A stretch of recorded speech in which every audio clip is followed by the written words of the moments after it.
folks, this is our last in the garden segment of the year, and as we go out with our last segment, we just want to kind of give you some tips here on what to do as we go into the months of fall. And I know one of them you mentioned, Caleb, was pruning, but you also had some good other tips too.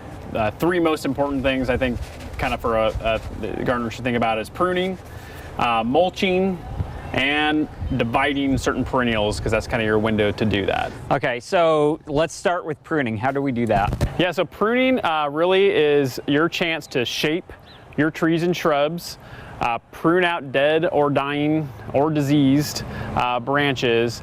And most shrubs, it is the ideal time to prune because they've come to the end of their flowering time, the end of their growing time.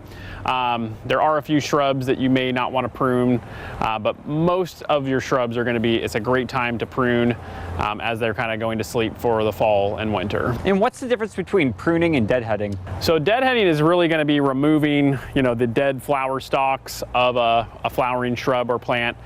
Pruning is where you're going to take out those branches that maybe are growing a little bit sideways, maybe crossing with another branch, just maybe really tall on one side, so evening out the plant for shape, look, and ideal air circulation. And mulching, why is that important to do in the fall? Yeah, so mulching, there's several reasons why. One is it's going to help regulate the temperature of the soil. So as we get cold and hot and then back to cold in the wintertime, that extra layer of 2 to 3 inches of mulch will help keep that soil temperature more even, which will protect the roots of your plants. It also helps lock in moisture. Now you think, oh, there's plenty of moisture in the wintertime. Well, sometimes we go through these pretty dry stretches, so that's going to help lock in that moisture longer to the roots. And then the third thing I really like about mulching this time of year is you're getting a head start on the weeds. So you're helping suppress the weeds so that next year as they're coming out of the ground and your plants are coming out of the ground, you've already got a layer of mulch down to kind of suppress that weed growth. The third one is dividing perennials. So this is kind of the window for perennials that just finished up their bloom time.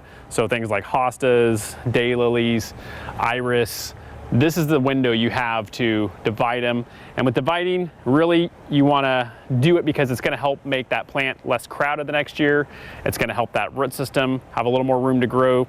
And it's kind of just a limited window of time you can do that every year. Thank you so much for joining us this year for In the Garden. We'll see you in April.